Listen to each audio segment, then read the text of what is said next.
Այսօր մեզ հյուրեք է մեր Գորգասյան աղբերը, Հայաստանի եկեղեցու հովիվը, եկեք լսենք Աստծո խոսքը, որը ինքը պատրաստել է մեզ համար, Գոր աղբեր, Աստծո։ Փառք Տիրոջը ձեր համար ժողովուրդ ջան։ Ուրախ եմ, որ ձեր մեջ եմ։ Այսօր մեզ հյուրայք է նայում իմ մանկական ընկերը Ոսկան իր կնոջ հետ Զյանի հետ։ Մեր Նարեկը իր կնոջ Փառանձեմի հետ։ Աստված օրհնի ձեզ։ Դե մնացածներին գիտեք, հրազդանցն։ Փառք Տիրոջը։ Գիտեք գրված ասում Աստծո խոսքը ապառայժե կոտրող մուրճի պես է։ Այնքան մարդիկ կա, որ մտածել են իր կյանքը հնարավոր չի փոխվի։ Իրականում հնարավոր չի եղել, որովհետև ինքն է ուզել փոխի իր կյանքը, ուրիշներն են ուզել, բայց երբ որ հանդիպել Աստծո զորությանը փոխվել է իր կյանքը։ Փառք Տիրոջը, որ Տերը զորավոր է։ Ես մեր նորոն, որ աղոթում էր աշխարհի հալածվող քրիստոնյաների համար, միտեղ հիշեցի, եսի չէի որոշել, բայց ուզեմ կարդամ այստեղը։ Ուրեմն Գործք առաքելոց 4 գլուխ 23 համարից։ Եվ այնտեղից արձակվելով իրենց խմբի մոտ գնացին եւ պատմեցին, ինչ որ քահանապետները ծերերը իրենց արել էին։ Նրանք էլ երբ որ լսեցին, միաբանությամբ ձայներ Աստծուն բարձրացնելով աղոթք արեցին։ Էսի այնտեղն է, որ սպառնացել էին աշակերտներին, արդեն սկսել էր հալածանքը Երուսաղեմում, ու գիտեք ում կողմից, հարևանի կողմից չէր այդ հալածանքը, ինչ որ մի բարեկամի կողմից չէր, քահանայական կազմի, ծերերի, իշխանավորների կողմից էր։ Պատկերացնեք ինչ ճնշում կար վրա։ Բայց աշակերտները ուրիշ ձև աղոթք արեցին, որ կուզեմ այս աղոթքի տեսակը, էսի միակ աղոթքը չի սուրբգլքում, բայց աղոթքի տեսակը, որ շատ կարևոր է այսօր, որ ամենքս մեր կյանքում այս տեսակը կիրառենք։ Նրանք էլ միաբանությամբ ձայները Աստծուն վերցնելով ասեցին. Ով Տեր, դու ես Աստվածը, որ երկինքն ու երկիրը եւ ծովը եւ բոլոր նրանց մեջ եղածները ստեղծեցիր, որ քո ծառա Դավիթի բերանով խոսեցիր, ինչու հեթանոսները խռովություն արին եւ ժողովուրդները պարապ բաներ մտածեցին, երկրի թագավորները պատրաստ կանգնեցին եւ իշխանները մեկտեղ հավաքվեցին Տիրոջ դեմ եւ նրա ուծյալի դեմ, որտեւ արդարև հավաքվել են քո սուրբ որդի Հիսուսի վրա, որ դու օծեցիր, Հերովդեսը, Պոնտացի Պիղատոսը, ազգերի հետ եւ Իսրայելի ժողովրդի հետ, եւ արին ինչ որ քո ձեռքդ եւ խորհուրդդ սահմանեց առաջվանից որ լինի։ Եվ հիմա ով Տեր նայի նրանց սպառնալիքին եւ շնորհիր քո ծառաներին, որպիսի բոլոր համարձակությունով քո խոսքդ խոսեն։ Քո ձեռքդ երկարացրու բժշկելու քո սուրբ որդի Հիսուսի անունով նշաններ, հրաշքներ թող կատարվեն։ Եվ նրանք աղոթք արին, շարժվեցավ այնտեղ, ուր հավաքված էին, եւ բոլորը Սուրբ Հոգով լցվեցան, եւ Աստծո խոսքը համարձակ խոսում էին։ Տեսեք, խնդրի առաջ էին կանգնել, մենք սովորաբար ինչ ենք անում։ Տեր մեր առաջից հեռացրու այս խնդիրը։ Չէ, մեր ռեակցիան է դա։ Տեր նեղությունից հանում ես, այո, Տեր է ճիշտ աղոթք, բայց տեղ աշակերտներն ուրիշ բան աղոթեցին։ Ասին մեզ զորացրու, որ այս պայմաններում, այս հալածանքի պայմաններում մենք քո խոսքը քարոզենք։ Շատ պետք չի կենտրոնալ նեղությունները, որ նեղությունները պետք է անցնեն։ Ես ասեմ, մեր կյանքից նեղությունները երբեք չեն անցնելու։ Կարող է մի ուրիշ նեղություն անցնի, մեկ ուրիշը լինի։ Մի խնդիր լուծվի, ուրիշ խնդիր առաջանա։ Ասում է Տեր զորացրու, որպեսզի այս պայմաններում քո խոսքդ խոսենք։ Գրված է, երբ որ աղոթք արին, հիշեցրին, աղոթքի մեջ հիշեցին երկրորդ Սաղմոս, որ հավաքվել են քո որդու վրա, Հերովդեսը, Պիղատոսը, իշխանները, ժողովուրդը, բայց այդ վիճակի մեջ գրված Աստված զորացրեց ու այդ տեղը շարժվեց։ Այնքան կարևոր է, սիրելի Աստծո ժողովուրդ, որ մենք ավելի շատ կենտրոնանանք ոչ թե մեր խնդիրների վրա, ավելի շատ կենտրոնանանք Սուրբ Հոգով լցվելու վրա, Հոգով զորանալու վրա։ Գիտեք, երբ որ դու Հոգով զորանում ես, այդ նույն խնդիրը արդեն ուրիշ ձև ես նայում այդ խնդրին։ Բայց երբ որ դու լեցոնության պակաս ունես, զորության պակաս ունես, Աստծո խոսքի պակաս ունես, քո համար միշտ քո խնդիրները սենց ուրճացված, անլուծելի, դժվար է թվում քեզ։ Առաքյալն ասում աղոտ քարեց ասես Տեր, աղաչեցի 3 անգամ, որպեսզի այս ցավը ինձանից անցնի։ Գիտեք, ցավը ինչի համար էր տրվել առաքյալին։ Գրված ասում է, որպեսզի առավելությունների շատության պատճառով չհպարտանամ, ինձ սատանայի կողմից խայթոց տրվեց, որ ինձ բռունցքով ծեծի, այդ բռունցքով ծեծելը տարբեր ձևի են մեկնաբանում, մի մասն ասում է սուր ցավեր ուներ, վերջը, ինչ որ հիվանդություններ կամ ինչ որ ազդեցությունների տակ էր ընկնում Պողոսը ցավերի մեջ, բայց գրված երբ որ աղոթես, Տերն ասեց իմ շնորհքը քեզ բավական է։ Դու կենտրոնացել ես քո խնդրի վրա, բայց ես շնորհք եմ տվել քեզ, որ քո խնդրից առավել է։ Մենք կենտրոնանում ենք մեր խնդիրների վրա, բայց Աստված հոգի է դրել քո մեջ, որ առավել է, քան այդ խնդիրը։ Մենք շատ ժամանակ կենտրոնանում ենք աշխարհի վրա, աշխարհի չարության վրա, ասում ենք, չէ, ես ինչ օր, ես ինչ օրերում ենք ապրում, ես ինչ ժամանակներ է, բայց Տիրոջ խոսքն ասում է այն հոգին, որ քո մեջ է, առավել է, քան թե այն հոգին, որ աշխարհի մեջ է։ Դրա համար ինչքան խավարով շրջապատված լինես, իմացի քո միջի հոգին առավել է։ Իմացի քո վրայի շնորհքն առավել է։ Այն զորությունը, որ Աստված քեզ տվել է, կյանքի եւ աստվածապաշտության համար Աստված ամեն բան տվել է մեզ։ Իսկ մենք կենտրոնանում ենք խնդիրների վրա։ Միշտ բողոքի, ասա հիմա կյանքը ինչ չի, երիտասարդությունը առաջվանը չի, երեխեքը առաջվանը չեն, չգիտեմ, բարեկամությունը առաջվանը չի, վերջը, բայց սկսենք բողոքել, լիքը բողոքելու բաներ կա։ Ու հետ մեր բողոքելով ոչ մի բան չի փոխվում։ Ես ասեմ, մեր բողոքելով կյանք ավելի լավը չի դառնում։ Լավ, ես վատ օրերում խավարի մեջ ենք, վերջորի մեջ ենք ապրում, գնալով մեղքը շատանում, այս ամեն ինչը ճիշտ է, բայց Տերն ասում է, որտեղ շատանում է մեղքը, այնտեղ շատանում է շնորհքը։ Որտեղ շատանում է խավարը, այնտեղ շատանում է լույսը։ Ազգերը կծածկի խավարը եւ մառախուղը, բայց ձեր վրա պիտի ծագի իմ լույսը։ Լույսի վրա կենտրոնանանք, Տիրոջ փառքի վրա կենտրոնանանք։ Շատ կարևոր է ինչի վրա ես կենտրոնացած։ Երբ որ Պետրոսը նայում էր Հիսուսին, ինքը շարունակում էր քայլել ջրերի վրայով։ Բայց հենց սկսեց նայել ալիքներին ու քամիներին, թեկուզ Հիսուսը իր կյանքում կար, բայց խորտակվեց։ Որովհետև Հիսուսը կար իր կյանքում, բայց ինքը Հիսուսին չէր նայում։ Ոնց որ այսօր մեր կյանքում Հիսուսը կա, այստեղ բոլորիս կյանքում, բայց շատ ժամանակ Հիսուսին չենք նայում, նայում ենք այդ ալիքներին, նայում ենք այդ ջրերին, դրա համար մեր կյանքում խորտակում է գալիս։ Տկարության մեջ ենք հայտնվում, վախերի մեջ ենք հայտնվում, թուլությունների մեջ ենք հայտնվում, անորոշությունների մեջ ենք հայտնվում, բայց հերիք է, որ նայես Հիսուսին, դու ոչ թե կճզմվես քո խնդիրների տակ, այլ դու կանգնած կլինես քո խնդիրների վրա։ Աստծո շնորհքով, Աստծո զորությունով։ Տեր օրհնի բոլորիդ։ Էսի որոշված չէր, բայց ասեցի, երևի ինչ որ մեկին պետք է։ Աստված օրհնի ձեզ։ Ուրեմն բացենք առաջի թագավորաց երկրորդ գլուխ, առաջի համար ես կարդամ, ինչ պատմություն ասեմ, Անայի մասնա գրված, Անան Եղկանայի կինը մի հատ էլ գրածա փոխանորդ ուներ, այսինքն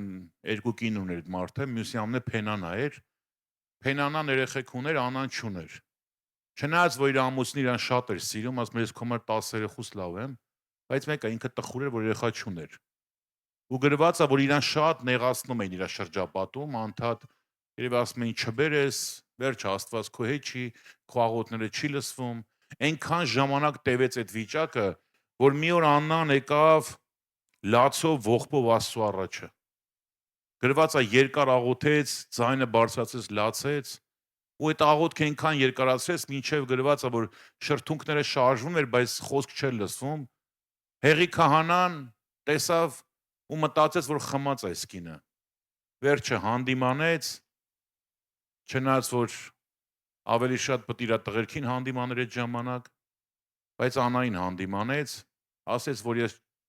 խմած չեմ, ինչ չարկին մի կարծիր, վերջը իմ սրտի ցավից երկրացրեցի աղոթքս։ Իմանալով օրհնեց, գնաց ու ծնվեց Սամվելը, որը որ ուխտի ուխտից ծնված զավակ էր։ Այսինքն անան որ ուղակի աղոչայց, աղոթքի ուխտ կապեց, ու ասեց Տեր ինձ արու զավակ դուր, ես կբերեմ կնվիրեմ քեզ։ Քո տան մեջ կմեծանա։ Սամվել Մարգարեն այն բացառիկ մարդկանցից Աստվածաշեն, որ ինքը կարելի ասել մանկությունը ինքը նման չի եղել մնացած ոչ մի երեխու մանկության։ Իր մանկությունը անցել է տաճարի մեջ։ Ինքը փոքրուց կաթից կտրվել է տաճարի մեջ է մեծացել։ Գրված է իր մաման ամեն տարի, տարուց տարի պատմուճան էր կարում, տանում իր երեխուն։ Ինքը մեծացավ տաճարի մեջ, Աստծո տան մեջ։ Գիտեք, սրա մեջ մի հատ մեծ խորհուրդ կա, միտեղ էլ գրված է, որ Աբրահամը, երբ որ Իսահակը կաթից կտրվեց, մեծ ուրախություն արեց։ Մենք մեր հայկական մշակույթի մեջ չկա տես բան, որ կաթից կտրվի քեֆ անենք, հա երեխու ատամ հատիկ են անում, ծնունդ են անում, տարբեր բաներ նշում են։ Բայց սրա մեջ մեծ խորհուրդ կա, որ Աստված շատ է ուզում, որ մենք կաթից կտրվենք։ Որտեվ կաթից կտրվելուց հետո է, որ դու տաճարի մեջ կարաս ապրես։ Կաթից կտրվելուց հետո է, որ հոր սիրտը շատ ուրախանում է։ Երբ որ Սամվել մանուկը մեծանում էր, այդ ժամանակ ծնվելուց աղոթք արեց Աննան, երկրորդ գլուխ առաջի համարը։ Աննան աղոթք արեց եւ ասեց. Իմ սիրտը Տիրոջով ուրախացավ, իմ եղջյուրը Տիրոջով բարձրացավ,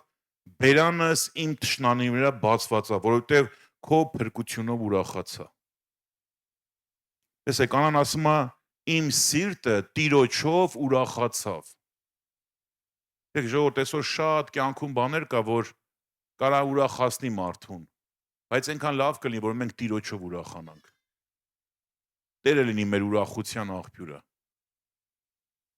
Գրված է իմ եղջյուրը, այսինքն իմ գլուխը Տիրոջով բարձրացավ։ Ասում է իմ բերանը իմ թշնամիների վրա լայնացավ։ Եթե այն ժամանակ ասում են քո մոտ չի ստացվում, դու չբերես, Աստված քո հետ չի, Աստված քո աղոթքները չի լսում, քո մոտ չի ստացվում, դու անիծված ես, հիմա երեխեն ծնվել է, հիմա ինքը իր ճակատը պարզ, մտնում է մարդկանց մեջ ու ասում է տեսակ, որ Աստված լսեց իմ աղոթքը, տեսակ, որ Աստված պատասխանեց իմ աղոթքին, տեսակ, որ ես անիծված չեմ, տեսակ, որ ես մերժված չեմ, իր բերանը լայնացավ Տիրոջ համար։ Բայց Աստված այս ամեն ինչն արեց, որ Անային հասցնի այն կետին, որ ինքը ուխտ տանի այդ երեխու համար, որտեվ եթե ինքը շուտ ծնված երեխա լիներ, Անան չէր տանի այդ երեխուն տաճարի մեջ մեծանար։ Ինքը երկարեց դրա համար ինքը որոշեց, որ ուխտ տանի Աստծուն, ասի տուր երեխա, ես կնվիրեմ քեզ։ Չնայած դրանից հետո Աստված իրան 5 երեխա տվեց։ Սամվելից հետո, ոնց որ Քրիստոսից հետո Մարիամը նորից ունեցավ երեխեք։ Ու գիտեք, այս ժամանակ տաճարի վիճակը ինչքան վատ էր։ Հեղին քահանայապետ էր, գրված է առաջի Թագորաց 2-րդ գլուխ 12 համարից։ Հեղի որդիները չար մարդիկ էին, Տիրոջը չէին ճանաչում։ Տեսեք, հեղի որդների մասին գրված է, չար զավակներ, տաճարի մեջ լինող քահանան, քահանայի որդիները Տիրոջը չէին ճանաչում։ Ու տեսեք ինչ էին անում։ Քահանաների սովորությունը այս էր ժողովրդի մասին։ Երբ որ մեկը զոհ մատուցաններ, միսը եփելիս գալիս էր քահանայի սպասավորը 3 ժանի մսահանը ձեռքին եւ կողում էր այն կաթսայի կամ սանի կամ եփարանի կամ պտուկի մեջ եւ մսահանը ինչ որ հաներ քահանան այն վեր էր առնում իր համար։ Նրանք այսպես էին անում Սելովում բոլոր այնտեղ եղող իսրայելացիներին։ Նաեւ ճարպը այրելուց առաջ քահանայի սպասավորը գալիս էր եւ ասում զոհանող մարդին. խորովելու միս տուր քահանայի համար, որտեւ նա քեզանից եփած միս չի առնի, այլ հում։ Եվ այն մարդը, երբ որ ասեր, թե թող հիմա ճարպ այրենք եւ հետո սրտիդ ուզածի չափ առ, այն ժամանակ ասում էր, ոչ, հիմա տուր, եթե ոչ բռնի կառնեմ։ Եվ այն երիտասարդների մեղքը շատ մեծ էր Տիրոջ առջև, որտեվ այդ մարդիկ արհամարում էին Տիրոջ զոհը։ Տեսեք, նկարագրում է այդ մարդկանց չարություն ինչու էր կայանում։ Իրանք որ պիտի ապահովեին այդ ամեն ինչը տաճարի մեջ, այդ զոհաբերությունները, այդ ամեն կարգը, որ իրանք պիտի պահեին, ոնց որ փոխանցվել էր Մովսեսով, Ահարանով, Աստծուց։ Հենց իրանք էին այդ կարգը քանդողները։ Ինչ էր անում, մեկը բերում էր զոհ անելու, երբ որ պետք է ճար պայրվեր այդ անուշահոտությունը։ Իրանք գալիս էր ասում քահանայի սպասավորը, մսահանը ձեռքին, ասում էր ինձ միս տուր, ասում էր համբերի, ճարպը կայրենք, միսը վեկալ քո ուզած չափ, չէ ասում էր դու թե չէ բռնի ուժով կառնեմ։ Այսինքն հեղի որդների համար այդ զոհի գառեր, թե զոհի նոխազեր, այդ իրանց համար ընդամենը խորովածի միս էր։ Գալիս էին իրանց ուզածի չափ մեջից հանում տանում էին։ Անարգում էին տիրոջ զոհ, իրանց համար այդ զոհը այդքան էական բան չէր։ Հենց դրանում կայանում էր իրանց չարությունը, քանի որ Աստծուն չէին ճանաչում, չէին էլ հասկանում այդ զոհը ինչ է։ Չնայած որ իրանք այդ ժամանակ ամենալավ հասկացողներ պետք լինեին զոհը ինչ է, զոհի նշանակությունը որն է։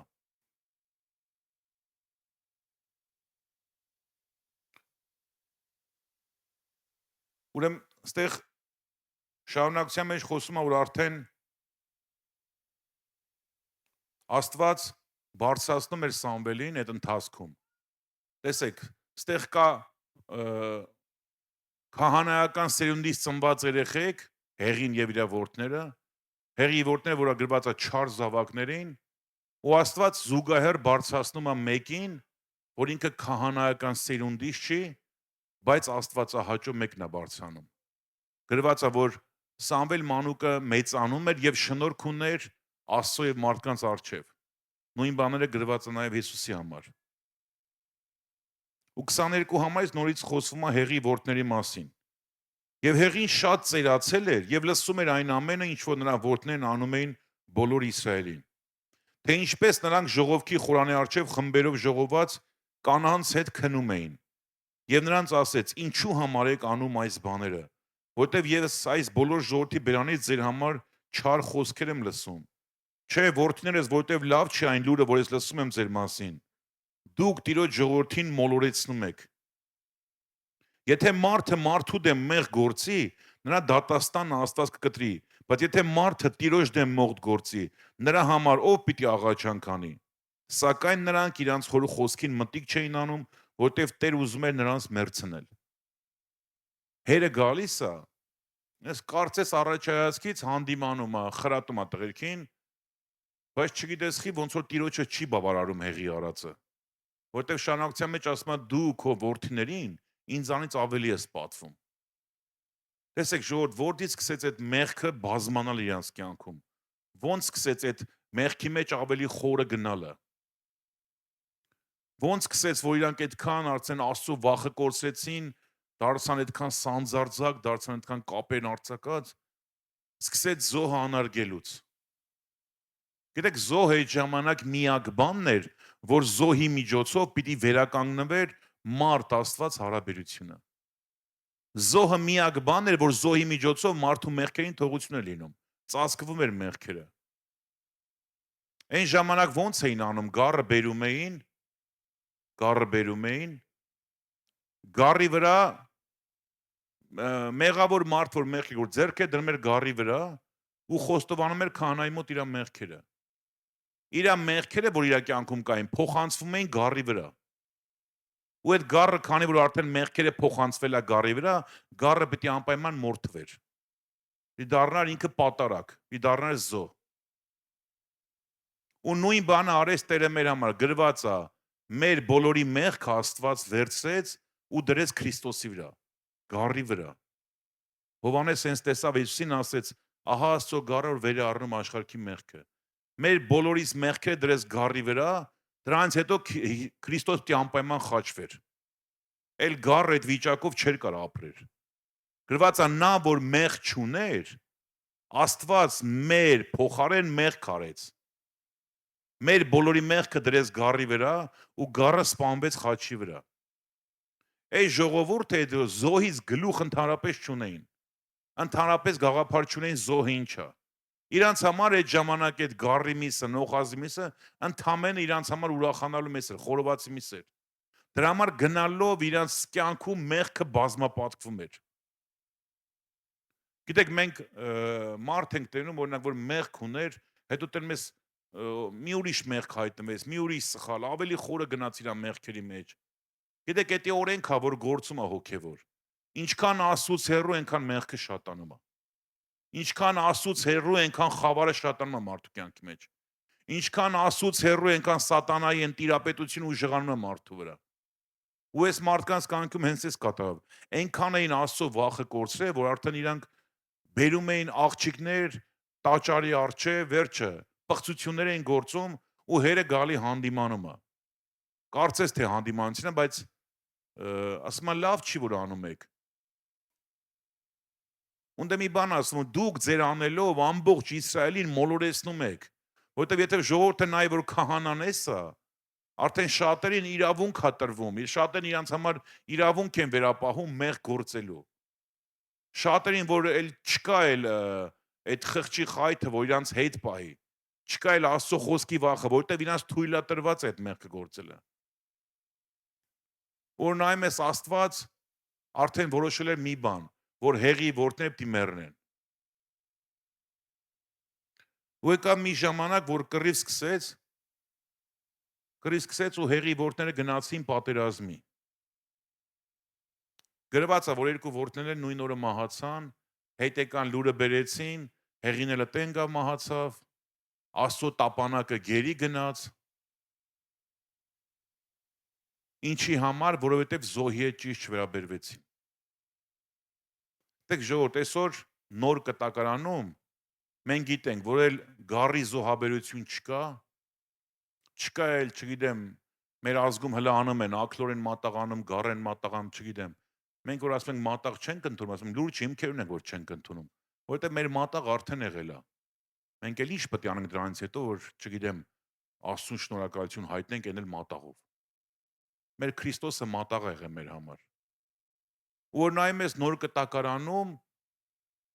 նույն բանն է կատարվում։ Մենք այսօր նոր կտականի ժամանակաշրջանում ենք ապրում, բայց մեր բոլորիս այն հոգևոր վիճակը, լույսի մեջ ապրելը, այն առողջ ընթացք ունենալը կախված է, թե մենք ինչ վերաբերմունք ունենք Աստծո զոհի նկատմամբ։ Գիտեք, ոչ մեկս հոր առջև չեն կարող կանգնենք մեր անունով, որտեղ մենք ընդունելի չենք լինի։ Մենք բոլորս հոր առջև կանգնում ենք Հիսուս Քրիստոսի անունով։ Մենք բոլորս մեր ապրած կյանքով, չգիտեմ, մեր բարոյականությունով, մեր բարի գործերով չենք կարող մուտք գործենք երկինք։ Երկինք միայն հնարավոր է մուտք գործել Հիսուս Քրիստոսի միջոցով։ Որտև գրված է. Ես եմ դուռը։ Միակ դուռը, որ երկինք է տանում, միակ ճանապարհը, որ երկինք է տանում, միակ ճշմարտությունը, որ երկինք է տանում, դա Հիսուսն է։ Միակ կյանքը իրական, հավիտենական, անվերջանալի դա Հիսուսն է։ Բայց այսօր նույն վիճակն է կատարվում։ Զոհի հետ ոնց ես վերաբերվում։ Ով է Քրիստոսը։ Քրիստոս երբ որ ապրում էր քահանաները, քահանապետները, գրված ասում է այն քարը, որ շինողներն անարգեցին։ Ովքեր են այդ ժամանակվա շինողները, շինարարները, քահանապետերը, որ իրանց էր տրված այդ գործը խորանի։ Իրանք իմանալով այդ քարը, իրանք անարգեցին այդ քարը։ Այն որ անկյունակարն էր, այն որ պիտի ամենաբարձր տեղում դրվեր, այն որ պիտի բոլորը զիջեն իրանց տեղը Քրիստոսին, ասեն արի դու նստի տաճարում, ամենաբարձր աթոռի վրա, մենք բոլորս քահանաներս, քահանապետներս քեզ երկրպագենք, որտեվ տաճարը դու ես, տաճարի տերը դու ես։ Իրանք այդ քարը անարգեցին, բայց իրանց անարգելով իրանք կորցրին ամեն բան, որտեվ այդ քարը հավատացողների համար դարձավ անկյունի գլուխ։ Այսօր մեր համար Քրիստոսը անկյունակար է, եւ մենք այդ քարը չենք անարգում։ Այդ քարը մեր համար ամենաբարձր տեղում դրված քարն է։ Գիտեք, անկյունակարն այն քարն է, որ իրանից կախված է շենքի ուղղությունը։ Շենքի ուղղությունը կախված է այդ անկյունակարից։ Բայց այն ժամանակ ինչ արեցին, զոհ անարգեցին քահանաները։ Այդ անկյունակարին անարգեցին ու գիտեք ինչ արեցին, վերջում ասեցին թող նրա արյունը գա մեր եւ մեր որդիների վրա։ Հետո ինչ եկավ, գրված է դրանից կարճ ժամանակ հետո, մոտ 30 քանի տարի հետո, Իսրայելը հիմնահատակ ավերվեց, որտեղ նրա արյունը եկավ նրանց վրա, արդեն վատ իմաստով եկավ։ Բայց այդ զոհի արյունը մեր վրա եկել է ոչ թե անեծքի համար, զոհի արյունը մեր վրա եկել է մեր մեղքերի թողության համար, մեր ներման համար։ Տեսեք, նույն վիճակը կատարվում է Կորինթացների եկեղեցում։ Առաջի Կորինթացների 11-րդ գլուխ 17 համարից։ Այստեղը մենք ավելի շատ կարդում ենք հաղորդության ծառայության ժամանակ, բայց նույն վիճակն է, ժողովուրդ, ովքեր զոհի է ճիշտ չեն վարվում, իրանց կյանքում գնալով անկում է լինում։ Իրանց կյանքում գնալով մեղքն է թագավորում։ Ովքեր զոհի է ճիշտ են վարվում, իրանց կյանքում գալիս է բժշկություն։ Իրանք բոլոր մեղքերից ազատվում են։ Գիտեք, Հիսուս անունը, որ տրվեց Աստծո կողմից։ Օրինակ Հիսուսի անունը կարար Հիսուս չդրվեր, օրինակ բժիշկ դրվեր, թեկուզ որ ինքը բժիշկել է, կարար, չգիտեմ, Տեր դրվեր, կարար տարբեր բաներ, բայց հենց Հիսուս անունը բառացի թարգմանվում է փրկիչ։ Խի որտեվ ինքը եկել էր մարդկանց իրանց մեղքերից փրկելու։ Գիտեք, Իսրայել ժողովուրդը խի չընդունեց Հիսուսին, մեծ մասը, որտեվ իրանց պետք չէր մեկը, որ իրանց մեղքերից իրանց փրկի։ Իրանց պետք էր մեկը, որ իրանց հռոմեացիների ձեռքից փրկի։ Իրանք զորավար էին ուզում, իրանք թագավոր էին ուզում, իրանք իշխան էին ուզում, իրանք մեկին էին ուզում, որ հավաքի սաղին, կռվի, հաղթի, իրանք տենց էին ուզում։ Բայց Հիսուսն ասում էր, ես եկել եմ մեղքից փրկելու։ Դրա համար չէին հասկանում, ասում ով որ մեղք է գործում, մեղքի ծառայա, ծառան տան մեջ, այնտեղ ասում են դու ո՞նց ես մեզ ծառայում։ Մենք, չգիտեմ, սխալ ձևով չենք ծնվել, մենք Աբրահամ հայրը ունենք։ Չէին հասկանում Քրիստոսի խոսքերը, բայց որովհետև Քրիստոսի գալու նպատակը մեղքերից փրկելն է, ժողովուրդ։ Այսօր մենք ավելի շատ ասում ենք Տեր, մեր այս հարցերը լուծի, նյութականի հարցը, օրհնության հարցը, հավատ ամենաշատ Աստված ուզում է քո կյանքում մեղքի հարցը լուծի։ Եթե ինքը քո կյանքում մեղքի հարցը լուծի, մնացած օրհնությունները գալիս են քո կյանքի վրա։ Բայց երբ որ մեղ կա մարդու կյանքում, ինքը այդ մեղքի համար անհոգ է, ինքը չի կարող այդ ձև Աստծո զոհի հետ ճիշտ վերաբերվի։ Որտեվ զոհի նպատակը, այդ արյուն թափելու նպատակը քո մեղքերից ազատվելն է եղել։ Այն ժամանակ քահանապետը ինչ էր անում։ Մտներ տարին մի անգամ զոհաբերություններ անում ու գրված է 2 զոհաբերություններ անում։ Մեկը իր համար, իր անձի համար, մյուսներ ժողովրդի համար։ Ու ինքը սրբության սրբոց իրավունք ուներ մենակ մտնելու արյունով։ Եթե ինքը ձեռքին արյուն չլիներ, Աստված կհարվածեր իրան։ Այսինքն խավություն պիտի աներ մարդկանց համար։ Բայց Քրիստոս 2 զոհ չարեց, ինքը մի զոհ արեց ու դա մեր համար է, որտեղ ինքը կարիք չուներ։ Գիտեք, Աստված երբ որ Քրիստոս մահացավ, հենց նույն պահին, որ այն վերջնական գործը կատարվեց, գրված է տաճարի վարագույրը վերից վար պատռվեց։ Եթե սովորաբար մարդը պատռեր, մարդը ներքևից վերև կպատրեր, բայց քանի որ վերևից ներքև պատռվեց, Աստված ցույց տվեց, որ ես պատռեցի այդ վարագույրը։ Ես բացեցի ձեր համար սրբության ճանապարհը։ Եթե այն ժամանակ սրբության սրբոց իրավունք ուներ մտնել քահանապետը տարին մի անգամ, այսօր մեզ արտոնված է մտնելու սրբության սրբոցը ամեն օր ու բոլորիս։ Դու պատկերացնում եք այդ զոհով ինչ կատարվեց մեր հետ։ Քրիստոս զոհով, որ մենք այսօր Քրիստոսի արյունով մեզ իրավունք է տրված կանգնելու հոր ներկայության մեջ, նրան հայր կոչելու, նրա սրբության մեջ նրան ներկայություն ապրելու, այդ ամեն ինչ եղավ զոհի միջոցով։ Բայց երբ որ մարդը չի հասկանում այդ զոհի արժեքը,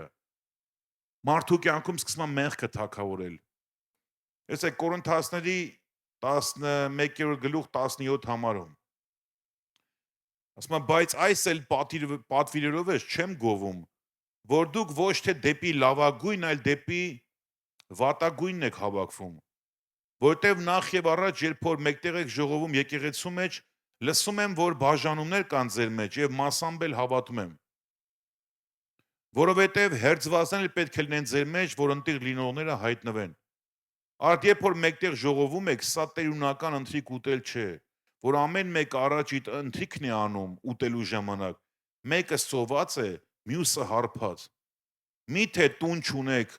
ուտելու եւ խմելու համար, կամ թե Աստծո եկեղեցին արհամարում եք, չքավորներին ամաչացում եք, ձեզ ինչ անեմ, գովեմ այդ բանում, չեմ գովում։ Տեսեք, առաքյալը ասում է, ես մի բան եմ ավանդել ձեզ։ Եկեղեցուն Կորինթացների։ Եկա մի ժամանակ, որ իր ավանդածից ոչ մի բան չէր մնացել։ Լրիվ փոխվել էր։ Հաղորդությունը վերածվել էր ուտել խմելու տոնի, ասում եմ, մի մասը սոված է, մի մասը հարբած է։ Այդ գինին, որ ընդունում էին հաղորդություն, որպես հաղորդ Քրիստոսի մարմին արյան, այդ զոհին հաղորդ լինելու, այդ գինին ու հացը դարել էր ուտել խմելու տոն, ոնց որ հեղի որդների համար էր։ Ու գիտեք, շարունակության մեջ ինչ ասում, ձեզ չեմ գովում այս բանում։ Ասում դուք ինչ որ անում եք, էսի տերունական ընթրիք չի։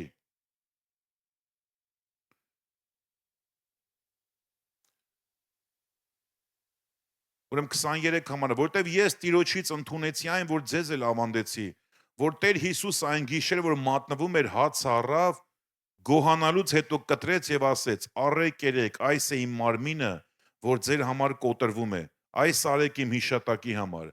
Այնպես էլ ընթրիքից ուտելուց հետո բաժակն առավ եւ ասեց. «Այս բաժակը նոր ուխտ է իմ արյունով, այս արեք, քանի անգամ որ խմեք իմ հիշատակի համար, որտեվ քանի անգամ որ այս հացը ուտեք եւ այս բաժակը խմեք, Տիրոջ մահը պատմեք, մինչեւ որ կգա»։ Օրինակ, ասում եմ, քանի անգամ որ անեք, հիշեք իմ մահը, հիշեք այդ զոհը։ Խիա ուզում Աստված անդադ հիշեցնի իր զոհի մասին, որտեվ երբ որ դու անդադ հիշում ես, ինքը վերականգնվում է քո մեջ, ինքը թարմ է մնում քո հիշողության մեջ։ Ասում ամեն անգամ պատմելուց հիշիր իմ զոհը, ամեն անգամ հիշի ես ինչ եմ արել քո համար։ Հիշի, որտեղից դուրս եկար խավարից։ Տերն ասում է զոհ հիշ, այդ զոհի միջոցով էր, բայց այդ ժամանակ դարձել էր ոնց որ հեղի որդների համար դարձել ուտել խմելու տոն։ Չէին հասկանում դրա նպատակը։ Դրա համար շարունակության մեջ ասում է ձեր մեջ, դրա համար էլ ձեր մեջ շատ հիվանդներ, ցավագարներ եւ շատերն էլ ննջած են։ Պատճառն ասում է, գիտեք, միշտ չի որ հիվանդության պատճառը, չգիտեմ, գենետիկա լինում կամ մարդին լավ չի հետևում։ Լինում է դեպքեր, որ մարդը հիվանդություն է բերում իր վրա, հենց Աստծո հետ զոհի ճիշտ չվերաբերվելու պատճառով։ Ցավագարն, ասում եմ, շատերն ննջած են, այսինքն շատի ժամանակից շուտ մահացան։ Գիտեք, մարդիկ Աստված շուտ տանում է, որ ավելի չափականվեն։ Հենց դա Աստծո ողորմությունն է այդ մարդու վրա։ Իմանալով, որ այդ մարդը գնալով հեռանում է Աստծուց, Աստված ժամանակից շուտ վեկալում է։ Ոչ թե ինքը որոշել է, որ այդ մարդը այդքան ապրի, ուղղակի տենալով, որ այդ մարդը արդեն թողում է իրան, ինքը կյանքը վերցնում է ողորմություն անելով, որ փրկությունը չկորցնի։ Այդ ժամանակ այս վիճակն է եկեղեցու մեջ։ Հենց ասում է ձեր մեջ, պատկերացա, առաքյալը Պողոսն ասում է ձեր մեջ հիմա հիվանդներ կան, ցավագարներ կան, շատերը ննջեցին, ինչի համար, որ Քրիստոսի մարմնի իմաստը չորոշեցին։ Զոհի իմաստը չհասկացան։ Չհասկացան Քրիստոսի խաչվելու իմաստը, Քրիստոսի արյուն թափելու իմաստը։ Դրա համար ասում է պատճառն է սա, որ ձեր մեջ ցավագարներ կան։ Հիսուսը երբ որ ապրում էր երկրի, ասում է, երբ որ եթե չհասկանաք, եթե չիմանաք, որ ես եմ, ձեր մեղքերի մեջ կմենաք։ Եթե չհասկանաք, որ ես եմ այդ բոլոր մեղքերի լուծումը։ Սիրելի Աստծո ժողովուրդ, այնքան կարևոր է, որ դու հասկանաս Քրիստոսը ինչ արէ քո համար։ Այնքան կարևոր է հասկանաս այդ խաչի նպատակը։ Խի խաչվես քո համար։ Ու այսօր ո՞րն է քո վերաբերմունք իրան նկատմամբ։ Ինքը խաչվեց, կյանքը տվեց քո համար։ Այսօր մենք ինչ ենք անում իր համար։ Ինքը ինչ ուներ դրեց մեր համար։ Մենք մտածում ենք Աստված խաչվեց, մենք որ ընդամենը լավ ապրենք։ Այս աղը Աստծո հետ Քրիստոս մեր լավ ապրելու համար եկավ ընդամենը խաչվելու, որ մենք, չգիտեմ, մեր կոմֆորտը լավ լինի, մենք ավելի հարմարավետ ապրենք, ավելի լավ տներում ապրենք։ Այո, դա էլ կա իր օրհնության մեջ, դա շատ փոքր մաս է կազմում իր օրհնության մեջ։ Ինքը զոհ դառավ մեր համար, որ մենք կարողանանք մեղքերի թողություն ստանանք, որովհետև հնարավոր չէր։ Այսօր մինչև հիմա Հիսուսը հոր մոտ բարեխոսում է իմ ու քո համար։ Ու գիտեք այդ բարեխոսության հիմքը որն է, իր արյունը։ Ամեն անգամ ինքը իր արյունն է ցույց տալի հորը, ու ասում է գինը կա վճարված։ Ես իրանց համար վճարեցի ես գինը։ Մեր մեղքերի թողության համար ուրիշ ոչ մի տարբերակ չկար, որովհետև զոհ պիտի լիներ։ Երբ որ Ադամն ու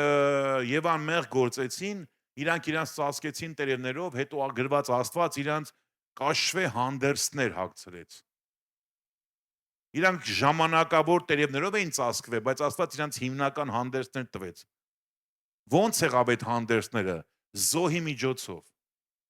Զոհը եղավ եւ այդ զոհի հանդերձներն իրանք հագան։ Այսօր մենք որ հոգեվոր հանդերձներ ունենք, դա այդ զոհի միջոցով է եղել։ Դրա համար մենք պիտի կարողանանք այդ զոհի հետ ճիշտ վերաբերվենք։ Այսօր Քրիստոս շատերի համար անարգված քար է։ Շատերի համար Քրիստոս ընդամենը իրանց տան նկարն է։ Շատերի համար Քրիստոս իրանց վզից կախած խաչն է։ Շատերի համար Քրիստոսը, հա, մեր հայկական, չգիտեմ, մեր տերն է։ Շատերի համար Քրիստոս, չգիտեմ, ընդամենը մեկ խմած ժամանակ հիշեմ մեռնեմ Աստծո զորությանը։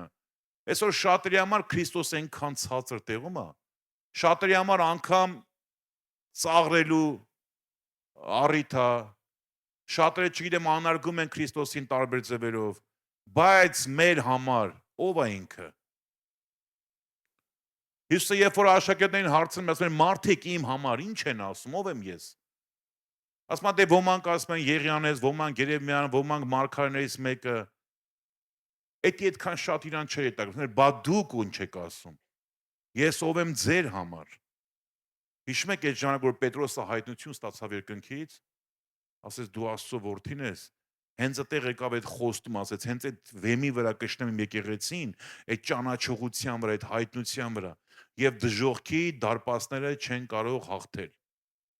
Երբ որ Պետրոսը հասկացավ այդ զոհը ով է, Քրիստոսով է, այդ ժամանակ եկավ այդ օրհնությունը, խոստումը, Աստծո բարեհաճությունը։ Սիրելի Աստծո ժողովուրդ, մենք կարիք ունենք մեր հարաբերությունները կարգավորելու այդ զոհի հետ։ Ուղղակի Աստծուն խնդրի, որ քեզ հասկացնի, որ բոլորիս հասկացնի, որ ամեն ինչ նրանով է։ Ուղղակի Աստծուն խնդրի, թող քեզ խորապես հասկացնի, հայտնություն տա, որ այսօր դու կանգնում ես, եթե անգամ փառաբանություն Աստված օրհնի, փառաբանում են, մենք ներկայություն ենք զգում։ Այդ ներկայությունը, որ դու հիմա զգում ես փառաբանության ժամանակ, դա այդ զոհի միջոցով է, զոհը եթե չլիներ, այդ ներկայությունը քո կյանքի մեջ չէր գա։ Ես այսօր դու Աստծո խոսքից հայտնություններ ես ստանում, միտք ես առնում, դա այն պատճառով, որ մեջտեղում զոհ կա։ Եթե այդ զոհը չլիներ, Քրիստոս չլիներ, դու Աստծո խոսքը ուղղակի չէիր հասկանա։ Ոնց որ այսօր շատերը չեն հասկանում։ Եթե այսօր քո աղոթները պատասխանվում է, այսօր դու ծառայում ես, ինչ որ անում ես, իմացի մեջտեղում այդ զոհն է։ Ու երբ որ դու այդ զոհի հետ ճիշտ վերաբերվում ես, գիտես դու ապահովում ես քո համար Աստծո հարատև օրհնությունները։ Քո համար ապահով է մնում քո փրկությունը, քո համար ապահով է մնում հավիտենական կյանքը։ Հեղի որդները երբ որ տենց արեցին գրված ուխտի տապանակը, երբ որ կռվում էին, փղշտացնետ ու պարտվում էին, ասեցին ուխտի տապանակը բերեք։ Գրված ուխտի տապանակը բերեցին պատերազմի դաշտ ու շատ ուժով աղաղակեցին։ Երբ որ աղաղակեցին, գրված է գետինը շարժվեց, երկիրը շարժվեց այդ աղաղակից։ Բայց շարունակության մեջ գրված է պատերազմը պարտվեցին։ Այդ աղաղակի ձայնից, որ երկիրը շարժվեց, փղշտացներն ասեցին վայ մեզ, ով պիտի մեզ ազատի այդ աստվածների ձեռից։ Բայց գրված է պարտվեցին։ Խի պարտվեցին։ Այդ նույն տապանակը գնաց փղշտացների երկիր, գրված է պատուհասներ է լինում հերթով։ Այնքան որ հավաքվեցին, ասին ինչ անենք այս տապանակի հետ։ Ոնց անենք, ոնց վարվենք, մինչև որ ընծաներով, նոր սայլով, նոր եզներով, պատվով այդ տապանակ ուղարկեցին հետ իրանց երկիր Իսրայել։ Հետաքրքիր է, մի մարդ չկար այնտեղ, մենակ ուխտի տապանակներ ու այդ ուխտի տապանակի պատճառով Աստծո ձեռքը ծանրացրել էր փղշտացների վրա։ Բայց այդ նույն ուխտի տապանակը Աստծո բանակի մեջ այդ ամբողջ զորքի հետ զորքը պարտվեց։ Պատկերացնում ես ուխտի տապանակը մենակով Աստծո ներկայություն տապալումը փղշտացներ երկիրը։ Գրված է տարային դրեցին իրանց Դագոնի կուրքի մոտ։ Գիտես խի էին տարե։ Իրանց Դագոնի համար աշկալուս ենք։ Դագոնը հաղթեց, բայց առավոտ գալտ են Դագոնը բեդնի վրա ընկած է։ Երկրորդ օրն են գալտ են Դագոնելի ընկած է։ Աստված իր տապանակի միջոցով ցույց է տալ իր զորությունը։ Բայց այդ նույն տապանակը Իսրայելի բանակի մեջ չէին կարող հաղթեին, որտեվ զոհի հետ ճիշտ վերաբերմունք չունեին։ Գիտեք, ժողովուրդ, շատ ժամանակներ չի, որ մենք շատ ուժեղ գոռալով աղոթենք, մեր աղոթները պատասխանվելի է։ Շատ աղաղակենք, տես չի։ Այնտեղ աղաղակեցին, պարտվեցին, Երիքովի մոտ նայում ես աղաղակեցին, Պարիսները քանդվեց։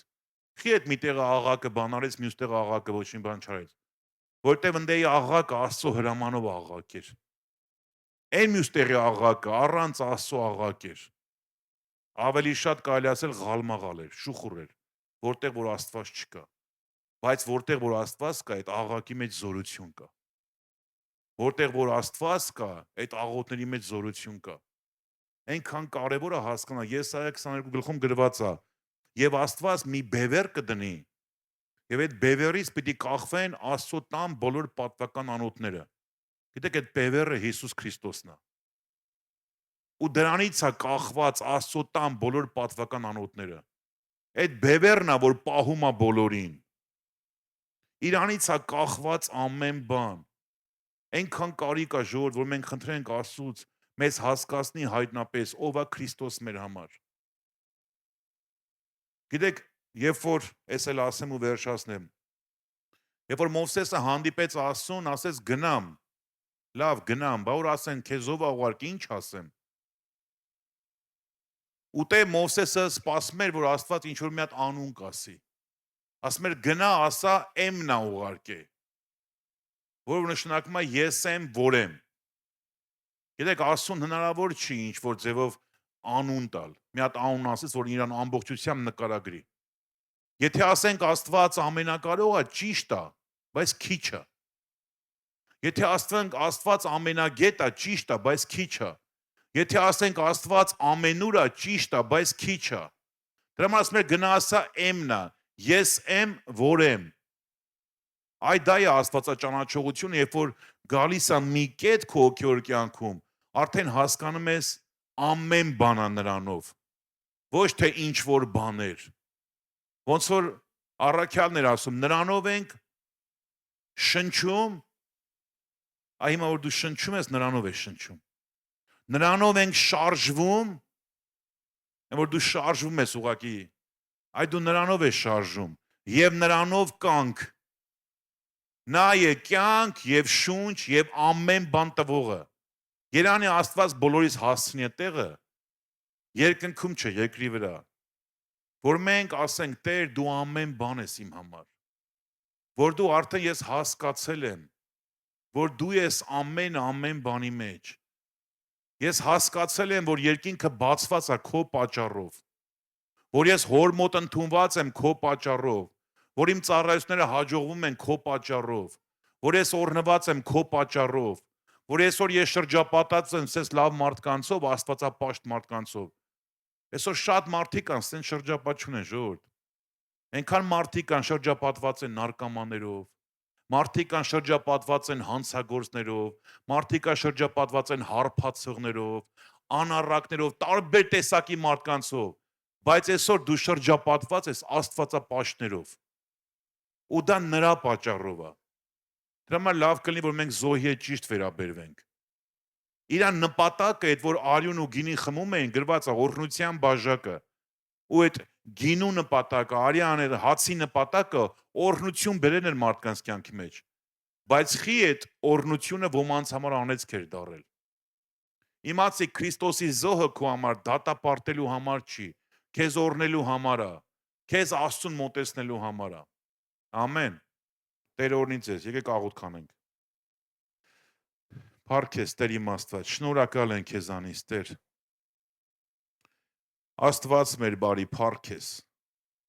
Տեր, մենք խոնարհվում ենք քո առջև։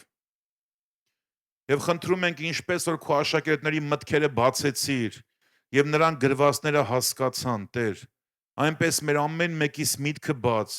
որ հասկանան գրվածները, Տեր։ Ինչպես դու ասեցիր, քննեք գրքերը, նրանք բոլորը իմ մասին են վկայում։ Խնդրում եմ, Տեր, երբ որ կարդում ենք, թող տեսնենք քեզ այդ խոսքերի մեջ, երբ որ աղոթում ենք, թող հանդիպենք քեզ, Տեր։ Մեր մտքերը լուսավորիր, Տեր, մեր մտքերը բաց, հասկանանք, որ դու ամեն բան ես մեր համար, Տեր, որ քեզանով ունենք, Տեր, Քեզանով ենք ապրում, քեզանով ենք շնչում եւ քեզանով կանք, Տեր։ Հասկացրու ամեն մեկիս, որ մենք չենք մեր գլխի Տերը, որ դու ես մեր գլխի Տերը, Տեր։ Հասկացրու ամեն մեկից, որ մենք չենք մեր կյանքը պահողը, դու ես մեր կյանքը պահողը, Տեր։ Փառավոր մեր Աստված, որ մենք ավելի ու ավելի վստահենք քեզ, ավելի ու ավելի կարչենք քեզանից, Տեր, եւ մեր ամեն օր ապրենք քեզանով։ Թող օրհնված լինի այս եկեղեցին, Աստված մեր բարի։ Թող այստեղ քո խոսքի հայտնությունները միշտ առատությամբ լինի, Տեր։ Թող քո ներկայությունը առատ լինի, Տեր, թող քո հյուղը առատ լինի, Տեր, եւ թող քո անունը փառավորվի այստեղ։ Օրհնես Տեր Դավիթ եղբոր, օրհնես բոլոր ծառայող եղբայր քույրերին, օրհնես ամեն եղբորն ու քրոջը, որ կա այստեղ, Տեր ջան։ Թող բոլորի կյանքում ավելանա քո ներկայությունը, Տեր։ Թող դու բոլորի համար պատվական քար լինես, անկյունակար լինես, Տեր, եւ բոլորի վերաբերմունքը քո նկատմամբ, Տեր, լինի Աստվածահաճո կերպով, Տեր։ Անունդ փառավորվի Հավիտյանս Հավիտենից։ Ամեն։